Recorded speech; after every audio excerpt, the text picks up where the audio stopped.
Question for introduction. My name is Zheng from the University of Exeter. This research was actually carried out by my student Yogen, but unfortunately he's unable to attend this conference, so I'm presenting on behalf of him. So before I start, I would like to do a quick poll. I would like to know, anyone here heard of Sony ELTRES? No one. So not even people from Japan. Okay, yeah. So I think that's good. Probably, I didn't ask Sony about the reason why they didn't actively promote this technology, but I guess probably the timing was not quite right because it was launched in September 2019, and a few months later it was the pandemic. But anyway, in about 2022, I had some discussion with a Japanese company, and they sent me the datasheet of Sony ELTRES. So actually, this is a screenshot directly from the datasheet. So obviously, what caught my attention is this 25 milliwatts transmission power with a distance of more than 100 kilometers. So obviously, I mean, any of you who have worked on these wireless modules, we know that the further distance that you would to transmit, the more energy you need, right?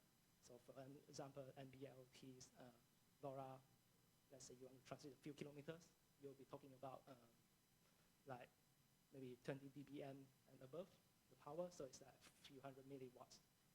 So, yeah, I mean, that's why try to find out. So this research is really just about to find out the distance coverage and the actual power consumption of this Sony ELTRES. So I contacted Sony to ask whether I can get some samples to test it. And I was provided all these kits. So this is a handheld device to allow us to do the coverage testing. The bare board, so this module, the silver one is this Sony ELTRES, so that we can do some power consumption tests, and of course the base station.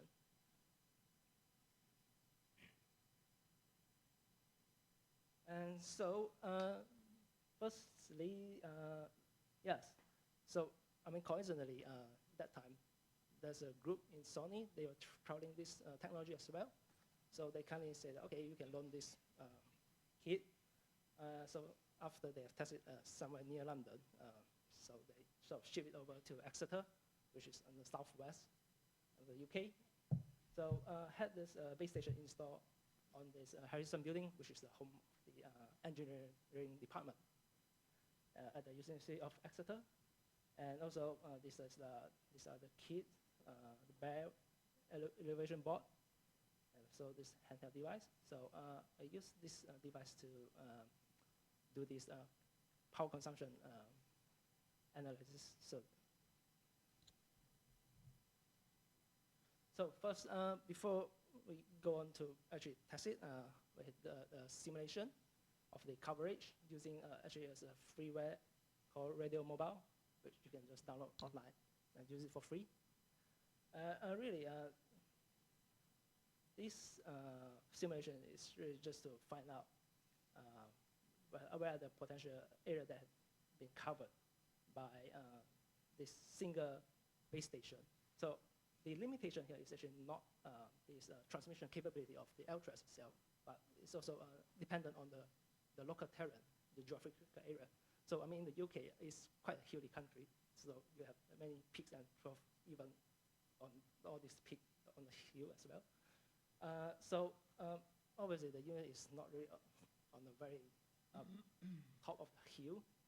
So this red area has this strongest RSSI, actually, the signal strength, because this is where the University of Exeter located. This is where the base station is located.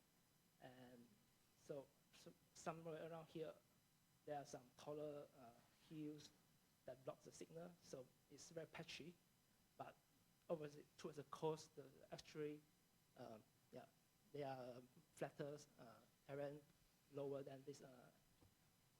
So they'll get a better coverage towards this side.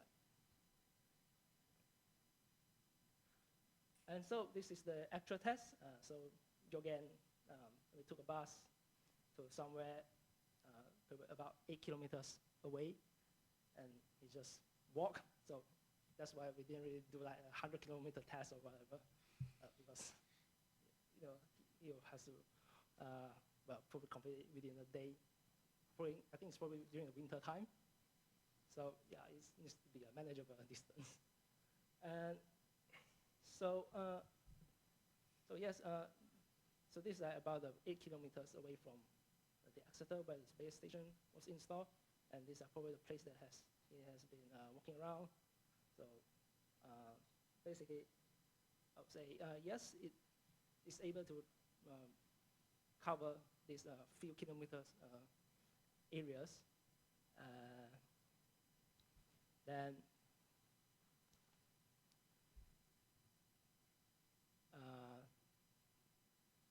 it subsequently just produce this table. So basically, it's just like a visualize of this area. So it's just partition it into this different segment, just to see the signal strength received. And obviously, generally, it's like further away from the base station, the signal strength reduced. But of course, it's not always the case where you can see that in certain areas. So for nearer to the base station, you will still get some weaker this RSSI, obviously. So everything, so it basically just tells us that this location of the space station and the signature is really affected by the local terrain as well.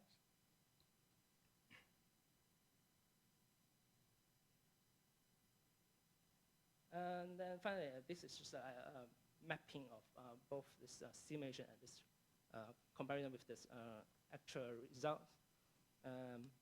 So these different points are like the place that Yogen managed to went to, and these are this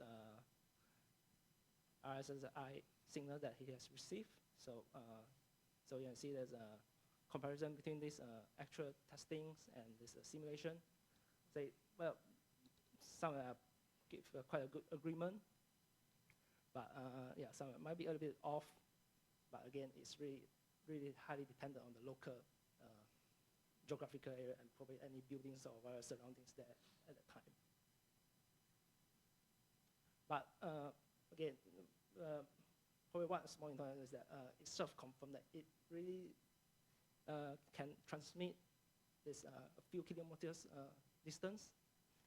And now let's see how does this ELTRES work. So actually it starts from, let's say, standby idle mode. And then the first thing it does is this GNSS parameter fetching, or what they call is the ephemeris filling. So basically you just communicate with the satellite first. So you obtain some this GNSS position, time, data. Then after it had got this one, it will go into this transmission preparation. So it has an optional or additional thing that Sony called the AR bus, which is the associated request for registration to a base station. So it's probably by just telling the base station, okay, I'm preparing to transmit something, so just get ready to receive a signal. Then finally, you do the data transmission, or they'll call it the data frame bus. So this is the actual result. So during this ephemeris filling, it takes about 12 milliamp of current, and then when it goes to sleep, it's about 2 milliamps.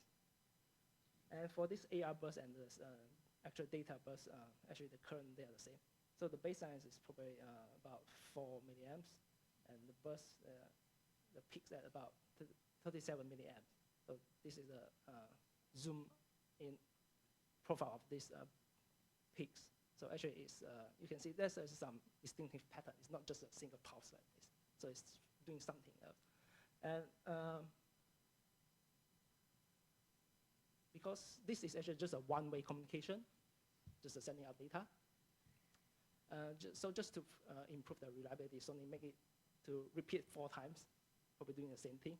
But it might have a bit of this frequency hopping, transmitting at slightly different frequencies. So That's why you can see there's 4 repeating pulses.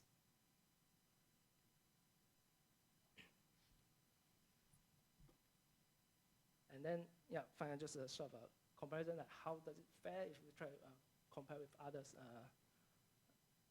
technologies. So because this is a, well, it's using the unlicensed band. So like according to the rules in the UK, the defect has to be like yeah, less than 1%. Yeah. So it's realistically you can only transmit it maybe every 8 minutes, 4 minutes. Yeah. And based on the average transmission current and the supply voltage, by the way, it's using only 2 volts. It's not 3.3 volts like the other wireless modules. So we found this energy efficiency per byte is actually, well, it's worse than MBLTs or LTM. But if we take into this distance into consideration, it actually fare much better than the other technologies. And so, yeah, that's it for my presentation today. So special thanks to Sony for agreeing to loan this Ultra kit. And again, just a disclaimer that I'm not endorsing Sony here. It's really just to share my findings. Okay, thank you much. Great, thank you.